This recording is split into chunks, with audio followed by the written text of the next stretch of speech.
Hey guys, it's Thursday, March the 25th. And just remember that we are having Zoom tomorrow from home. We're going to review using Kahoot for your Objective 1.03 test, which will be posted in Canvas between Monday and Tuesday of next week. That'll be the window that you'll have to take your test in Canvas. So get ready for that. So tomorrow, just be prepared to come to class, do the Kahoot, ask any questions that you have, and then you'll have your test on this objective Monday and Tuesday of next week. So this is what we cover for today. So for review, this information is from Monday of this week. Owning your own Chick-fil-A is an example of a franchise. Nike giving Foot Locker permission to sell their athletic apparel is an example of licensing. So Nike gives Foot Locker a license or permission to sell their products. And then lastly, Fiat and Google come together for a short period of time to create a self-driving car, which is kind of crazy looking. It's like a marshmallow. But Google and Fiat have created what's called a joint venture. So they're working together, two different companies working together on a single project. When they finish that project, i.e. the self-driving car, they'll split and they'll keep doing their own thing. So they came together for a short period of time just to create the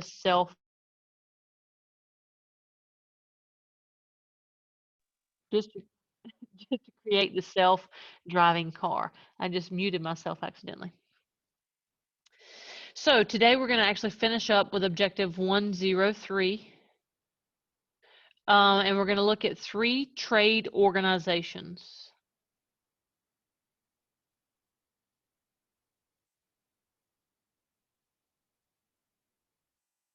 All right, so we'll take the notes on this first, and then we'll watch the videos at the end. That way I don't have to switch my mic back and forth. All right, so the first one, the IMF, or what's also called the International Monetary Fund. Jacob gave us a hint for this one. He used the F in fund and maybe the F in fail safe, like kind of like a backup plan. So with the IMF, this is like a bank account. Even though it's an organization that manages money.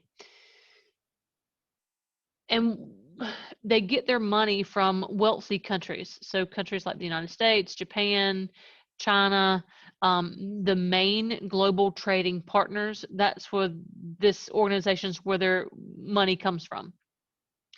So how does somebody get money from the IMF? Any country can qualify to get money from the IMF if they're struggling financially. So let's use the COVID crisis. So we all know that COVID slowed down trade tremendously between countries all over the world. So money from the IMF would be that fail-safe, that little cushion for countries to help us maintain that steady flow of global trade. That way, instead of us having a shortage on toilet paper for a year, money from the IMF can be put into that industry to help keep that flow growing smoothly. So the IMF is just to help maintain a steady flow of global trade. Now, the World Bank is the IMF's sister. So these two organizations are very similar. You can think of both as like a bank account, but let's say that the IMF would be like a savings account, like for a rainy day. And then maybe the World Bank is a checking account. So they're both bank accounts, but they've got, their purposes are similar, but not exactly the same. So the World Bank helps out with poverty. So if you've got a country that does not have a fresh water supply system, the money would come from the World Bank. If they don't have any schools, money would come from the World Bank to build schools in that area. If they need a hospital, the World Bank, money from the World Bank will be used to build a hospital and to train people so they can cure diseases. So the IMF helps to maintain a healthy world trading system. The World Bank helps out with poverty. So poor countries necessarily wouldn't, I don't want to say poor countries, um, poverty stricken countries, countries that have never had any kind of infrastructure. So poverty countries, they would get money from the World Bank. But a country like the United States, we're not poverty stricken. We're doing okay. But if we happen to be struggling temporarily, we would get money from the IMF. So both bank accounts, they have similar purposes, but the money goes for different things. And the same thing with the IMF is with the World Bank. The World Bank, they get their money from the United States, Japan, Germany, China, any countries that are members of that organization. And then the WTO, the World Trade Organization. Think about WWE. WWE, Worldwide Wrestling, Fighting. The World Trade Organization handles two countries when they can't agree on trading something. Um, let's say that we've got an agreement with Brazil to buy bananas from them, and then something has happened, and the company or the farmers, they don't want to sell us bananas anymore. So we'd say, hey, man, what's up? We want to buy some bananas from you. We had this agreement that we're going to buy these bananas from you. What has happened? Why did you make another agreement with somebody else? So technically, we could take that case, that disagreement, to the WTO, which is like to court. It's just like a courtroom with attorneys and people trying to settle the disagreement. And then the WTO just helps the countries move past trade disagreements. That's all they do. And that was the new stuff for today. So let's take a couple minutes and watch these videos. We're not going to watch all of them, just a certain part. Maybe these videos will help you understand these three organizations a little bit different than maybe what I said.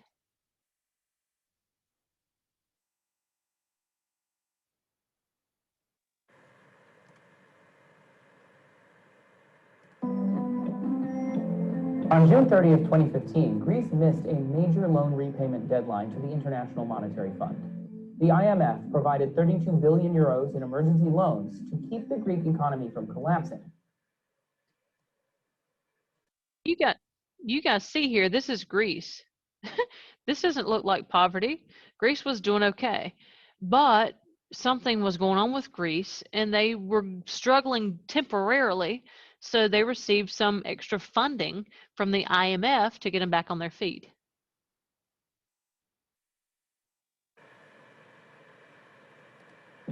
So why did the IMF take a risk on such an unstable economy? And what exactly is the IMF? The IMF was created alongside the World Bank in 1945 as overlapping finance arms of the United Nations. The World Bank focuses on financing and investing in developing countries, as well as eliminating poverty. The IMF primarily monitors exchange rates, stabilizes international monetary systems, and fosters global financial cooperation. Since World War II, the world's economies have become interdependent on each other through trade and investment. While this helps strengthen the global financial system, it also creates weaknesses in the economic chain. When an unforeseeable crisis like a recession or a natural disaster destabilizes one nation's economy, that can severely affect dependent countries.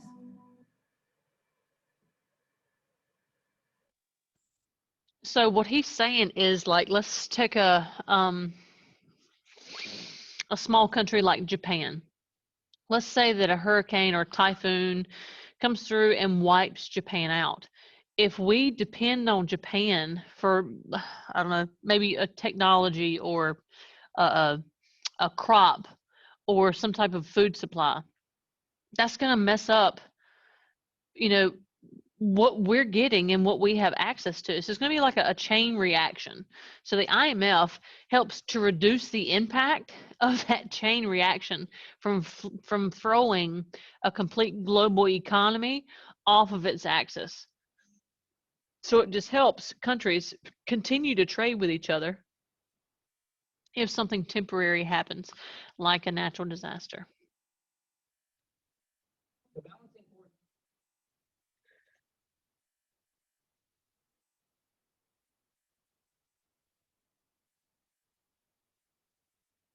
All right, now this one is Rwanda,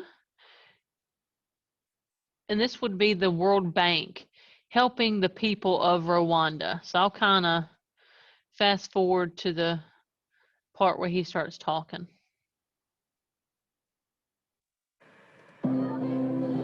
ndarimbaho aho ngaho njya ngo guhingiriza imbere mu mikorere y'akazi ngo haza ikigwara kiratera.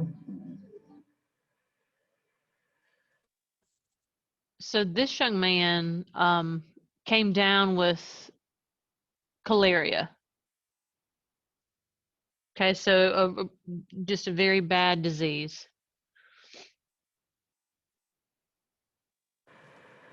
ubwo rero nza gufatwa nacyo ubwo abaganga bangezeho bamfatira ibizamini ubwo ng'ejo ubwo narayaha haza ngo nabira ku Gisenyi mu nyubako ba kino kigo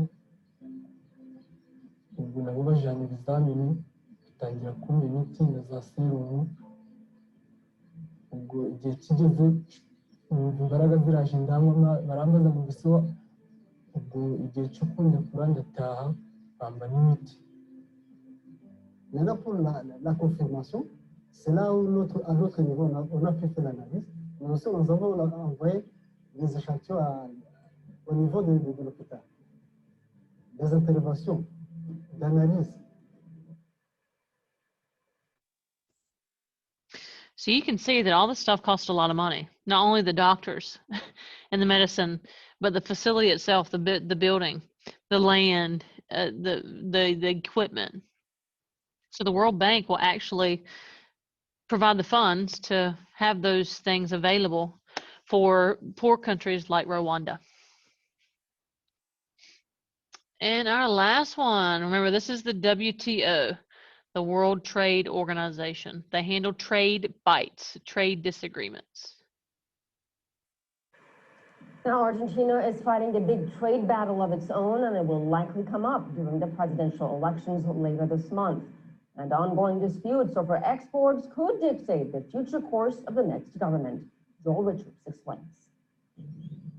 Here in Tucumán in the north of Argentina, lemons are big business. This is the nursery for Argenti lemon, which accounts for around 10% of this region's exports. Claudio Lebron is its production manager.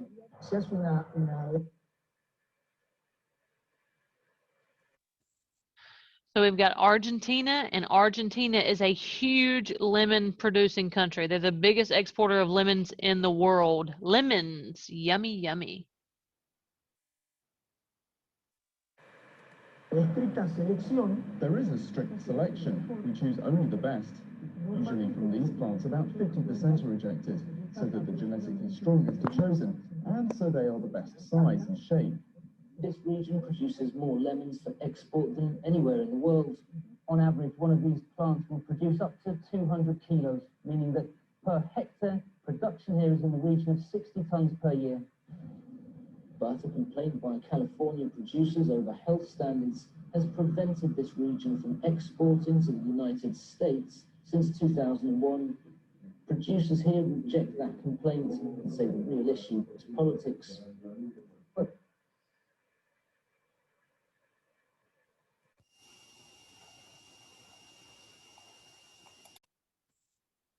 So Argentina is trying to send lemons to the United States through California. California has rejected those lemons. Their claim is that the lemons are not up to our health codes, our health standards. Argentina is saying that they are. We're saying that they're not. So you got a disagreement there. So Argentina will take the United States to the WTO to try to resolve that issue and see if we can continue trading and buying lemons from them.